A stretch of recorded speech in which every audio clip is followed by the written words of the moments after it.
Hi, everybody. Welcome back. Today, what we are going to be doing is talking about how to cleanse your tarot decks and oracle cards. So, there are a few different ways you can do this, and just do what feels right for you. You know, there's no absolutely right way to do it. I have my preferences, but again, everybody has different situations and different feelings. So it's up completely to you. So, what I will do first is show you the ways that you can use smoke and smudge sticks and incense. So that involves some fire and obviously some smoke. So if you can't use those in your environment, or if you're allergic to the smells or the smokes, there are other ways. So I'll get to those too. The reason you would want to cleanse your deck is sometimes you have really emotionally draining readings or some negative readings. And you want to cleanse those energies out of your deck before you move on to your next client, I'll say, or the next person you're reading for, right? So you don't want to put those energies onto that person. Also, if you are doing a reading and you feel stuck, like the cards aren't making sense to you when normally they do, that's a good time to cleanse those energies as well. Yeah, sometimes when you don't use your card for a while, that'll happen. Sorry, I just had one of those, like, what am I talking about moments? All right, so this is the Everyday Witch Tarot. That is my go-to deck. I absolutely love it, by Deborah Blake, and the art by Elizabeth Elba. I go to this deck for every single type of reading for myself, for others. This is my go-to. It's a little beat up, but I love it. So a quick way to do a cleansing of your card is if you are in the middle of doing a lot of readings for different people, just shuffle. Just do a few mindful shuffles, and you can clear that out. And some people like to chant in their head or out loud some sort of cleansing, little mantra, or if you want to call it a spell, whatever. If that's up your alley, it might work for you. And again, no right or wrong. It's just whatever you feel in the moment. Something, along the lines of, please, we're clearing this energy. Only good energy can come from it, that sort of a thing. If you want to look up and see what other people chant, feel free to do so. That might help you or inspire you. So just shuffle.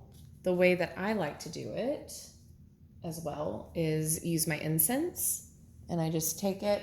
I've got some burning now, and hold it over the incense. I chant in my head. And for the amount of time that you see fit, whatever feels good for you. Another way of doing the incense, or if you don't have access to incense or don't have it, instead is using smudge sticks. So this is white sage. White sage is kind of like your all-purpose smudge stick. It'll clear out any sort of negative energy, your stagnant energy. There's multiple versions. There's like blue sage, juniper sage, rosemary, and sage. There's a lot, right? And they each can do a different thing. If you want, we can get into a video about different smudge sticks if you want, but I feel like that's pointless. White sage will work best for anything that you're wanting to do. You just light the end. Let's see if it'll light with my candle. Can you see that? So you just light the end and it'll start smoking. And then you just, ooh, ash. No, ash. You just put it over your cards, let the smoke waft over it for as much as you want, as much time as you want. I'm stumbling over my words. And then it's easy if you have like an abalone shell and you're done with your sage and you want to put it out, you just smush it in the bowl and let it deplete itself out. and then you can reuse this for however long it lasts. This house is going to get smoky real quick because, oh, candles wax. We also have another way of smudging, and it's Palo Santo. I absolutely love the scent of this. This is more for like that energy that you cannot get with just sage alone, right? This is more of like a higher cleansing, like higher spirit, higher, like you got some bad negative energy going on, and Palo Santo just zaps it right out. It smells almost like, I can't describe it other than like Christmassy. If that makes sense to you or that resonates with you, awesome. As you can tell, this is my used one. You just light the end just like the sage and do the same thing. Light it over the cards or waft it over the cards. It doesn't stay lit, I guess is what I want to say, as long as the sage. You might have to do it multiple times in order to get the amount of smoke that you might need. But that's also good for those of you that just need a little bit but want that Palo Santo cleanse. So keep that in mind too. So these are ways that you can do it with fire. And if you can't have access to fire or candles or, anything like that in the house, there's a couple different other ways too. So while we have the crystals here, this is another great way to do it. So you just have your cards, your deck, place whatever crystal feels right on you on top. That's it. Let it sit there for however long you feel it needs to sit there. That is it. One crystal that I love to use all the time is clear quartz, because it's kind of like, again, your all-purpose crystal. Whatever kind of energies you have, it'll whoop. Or the selenite. So this is my big old selenite rod. And then this is a little selenite candle holder. You just stick it around there. Some people do crystal grids where they have different crystal around in a circle or in a like a star shape, whatever you want to do.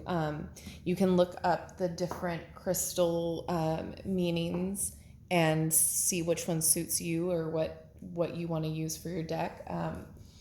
The rose quartz is really good for attracting love. And so if you have a deck that you use for relationship readings, that's a good one to put on your deck.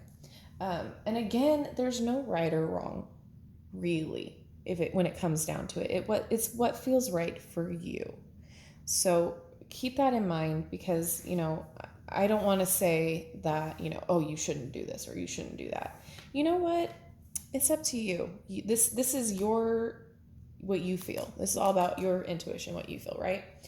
And then we have salt, your average table salt. So salt works, if you think about it scientifically, it's almost like what we're doing when people used to put salt on meats to draw the moisture out. That's exactly what we're doing.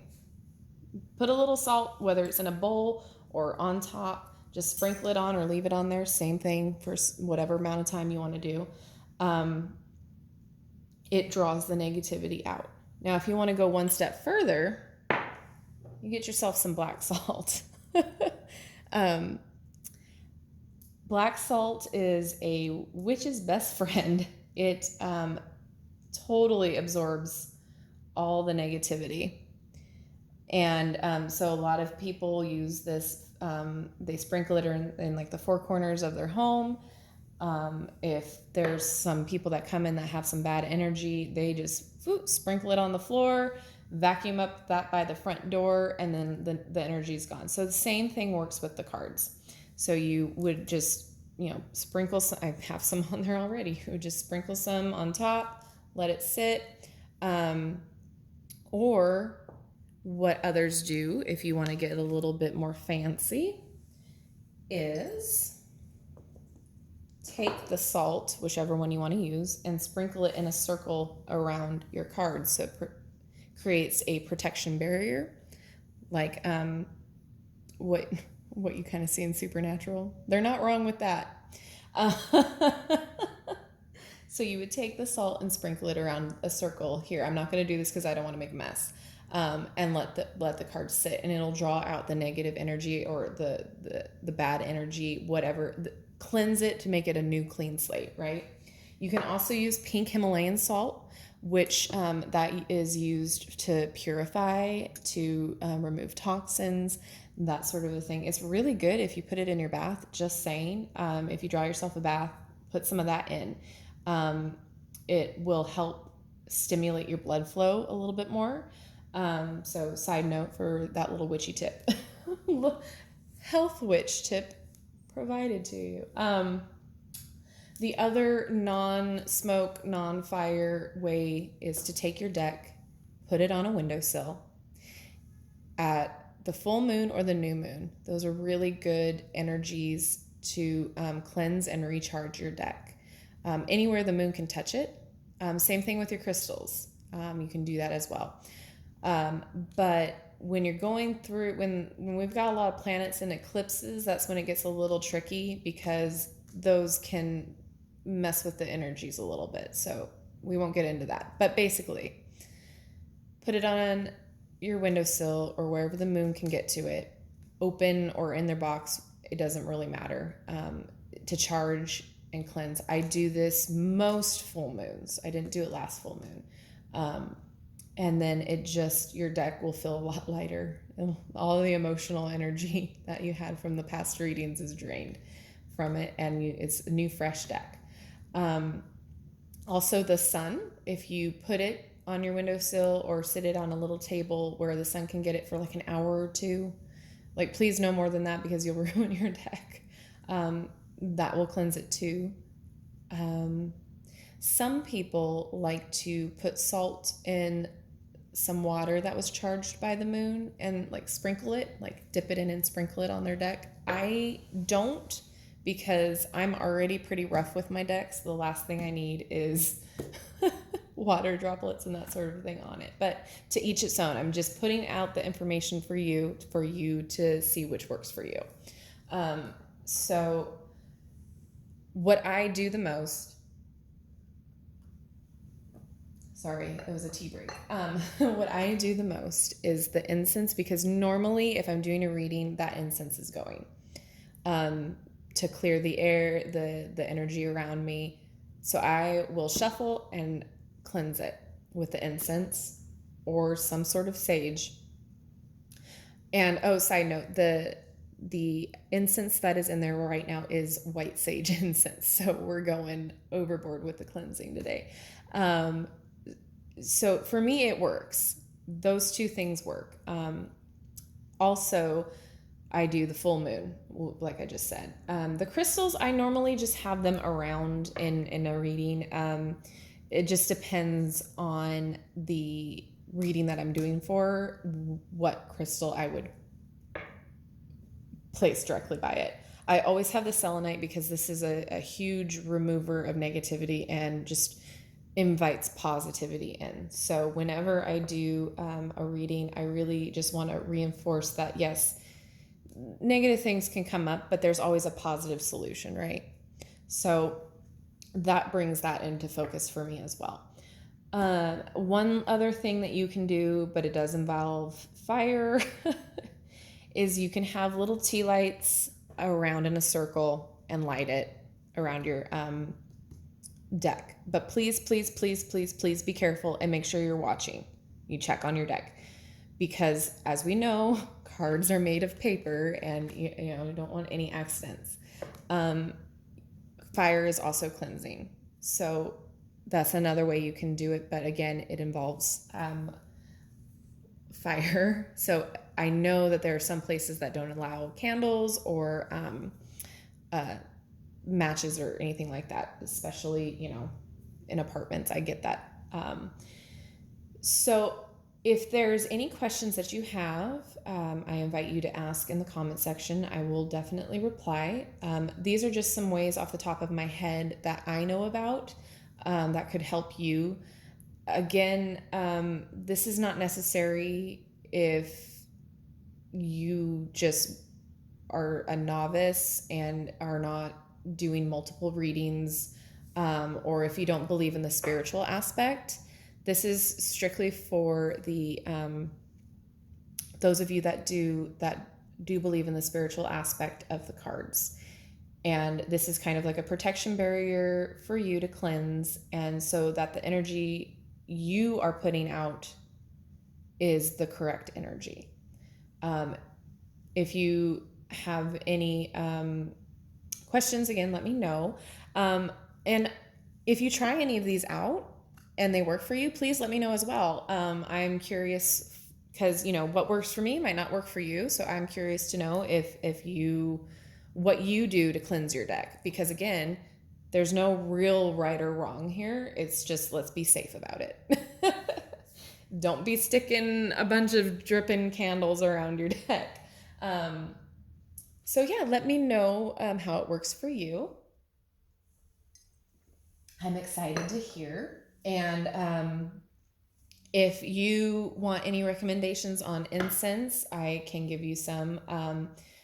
White sage, if you can find it, is always going to be your best bet for cleansing, as well as I love lavender, but lavender might put you to sleep or put you real relaxed. So, but yeah, let me know what you think. And if this helps you in any way, please give this a like. And if you have not subscribed to my channel, I kind of have like a random little channel here. There's a lot that I would like to share and create with you. I do crafting on one side of it, and then I do spiritual and kind of witchy things on the other side. So if that's kind of up your alley, I would love for you to subscribe and enjoy the videos. So thanks again for those who do. And until next time, I will talk to you later. All right. Bye, guys.